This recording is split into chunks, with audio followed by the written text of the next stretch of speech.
നല്ലതാണ്. Immunity power കൂട്ടും, ബോണിന്റെ strength കൂട്ടും, ഹെയർ ഫോൾ കുറക്കും, പിന്നെ മുടി പിന്നെ എന്താ പറയാ വെളുത്തു പോയില്ലേ അത് തടയാൻ സഹായിക്കും.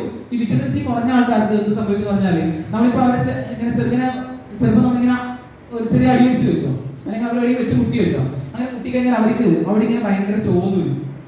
അങ്ങനെ ആൾക്കാർ കണ്ടിട്ടുണ്ടാവും അല്ലെ, പെട്ടെന്ന് ബ്രൂയിസ് ആവും അവർക്ക് അല്ലെ. അതിനർത്ഥം പറഞ്ഞാൽ അവരുടെ ശരീരത്തിൽ വൈറ്റമിൻ സി കുറവ് എന്നാണ് അർത്ഥം. ഓക്കെ, അപ്പോ ഈ വൈറ്റമിൻ സി ഏറ്റവും കൂടുതലുള്ള നമ്മുടെ വേറെ പ്രോഡക്റ്റ് ഏതാ? കവചപ്രാശം അല്ലേ. അപ്പോൾ ഷുഗറിലവർക്ക് കവചപ്രാശം ഉപയോഗിക്കാൻ പറ്റുമോ? കുട്ടികൾ ചിലപ്പോൾ കവചപ്രാശം വേണ്ടാന്ന് പറയും, ചില ടേസ്റ്റ് കിട്ടില്ല എന്ന് വളരെ അപൂർവമായിട്ട് പറയുന്നില്ലേ. അവർക്ക് സബ്സ്റ്റിറ്റ്യൂട്ട് ആയിട്ട് എന്ത് കൊടുക്കാൻ പറ്റും? വൈറ്റമിൻ സി നമുക്ക് കൊടുക്കാൻ വേണ്ടി പറ്റും.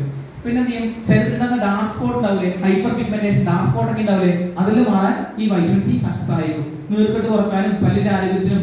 ഈ മോണെന്ന് ബ്ലഡ് വരുന്ന പ്രശ്നം ഉണ്ടാവും, ചില പേസ്റ്റ് ഉപയോഗിച്ചിട്ടും മോണെന്ന് ബ്ലഡ് വരുന്ന പ്രശ്നം മാറില്ല എന്ന് പറയുന്ന വെച്ചോ വൈറ്റമിൻ സിന്റെ കുറവാണ്. അപ്പൊ എന്ത് ചെയ്യാം? പേസ്റ്റിന്റെ കൂടെ കോമ്പിനേഷൻ എന്ത് കൊടുക്കുക?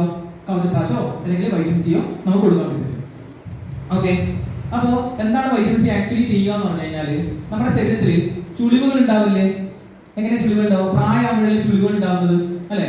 അപ്പോ ശരിക്ക് ഇപ്പഴത്തെ ഒരു പെണ്ണുങ്ങളെ കണ്ടില്ലേ, ഒരു യുവതിയല്ലേ അല്ലെ. അപ്പോ നമ്മുടെ സ്കിന്നിന്റെ നമ്മുടെ തൊലി കാണുന്നില്ലേ, കവിളും തൊലിയിൽ കാണുന്നില്ലേ, ഈ തൊലീന ഇങ്ങനെ കറക്റ്റ് ആയിട്ട് ഈ ഷേപ്പിൽ പിടിച്ചു കൊടുക്കുന്നത് പറഞ്ഞാല് കൊളാജൻ എന്ന് പറഞ്ഞ ഒരുപാട് ഫൈബർ ഉണ്ട്. കുറെ ഫൈബർ ഉണ്ടെങ്കിൽ നമ്മൾ വാർപ്പിന് കുത്തു കൊടുക്കൂലേ, അതുപോലെ വാർപ്പിന് കുത്തു കൊടുക്കുന്ന പോലെ കുറെ കൊളാജൻ ഫൈബർ ഇവിടെ ഉണ്ട്. ഓക്കെ, അപ്പോ കുറെ പ്രായമാകുന്ന സമയത്ത് അല്ലെങ്കിൽ നമ്മുടെ ശരീരത്തിലേക്ക് വിറ്റമിൻ സി ഇല്ലാത്ത സമയത്ത്, ആന്റി ഓക്സിഡൻസ് കുറയുന്ന സമയത്ത് എന്ത് സംഭവിക്കും പറഞ്ഞാല് ഈ കൊളാജൻ ഫൈബറിന്റെ ഈ എന്തുണ്ടാവില്ല, സ്ട്രക്ചർ കറക്റ്റ് ആയിട്ട് ഉണ്ടാവില്ല. നല്ല വാർത്ത ഇതിന്റെ റൂഫില് നല്ല കറക്റ്റ് കുത്തു കൊടുത്തു.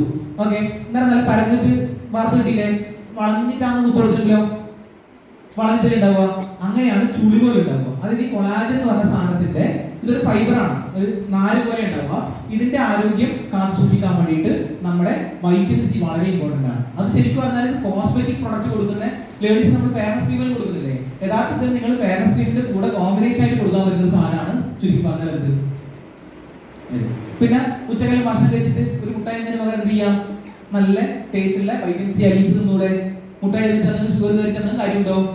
ഒരു കാര്യമില്ലോ. പക്ഷെ വൈറ്റമിൻ സി കിട്ടി കഴിഞ്ഞാൽ ആന്റി ഓക്സിഡന്റ് ആയി, എന്തായി, നമ്മുടെ സ്കിന്നിന് നല്ലതായി, അങ്ങനെ കൊടുക്കില്ലേ. അപ്പൊ അങ്ങനെയൊക്കെ നമുക്ക് യൂസ് ചെയ്യാൻ പറ്റുന്ന ഒരു പ്രൊഡക്റ്റ് ആണ്. അപ്പോൾ ഒരു ദിവസം ഒരു ക്യാപ്സ്യൂൾ മതി വൈറ്റമിൻ സി.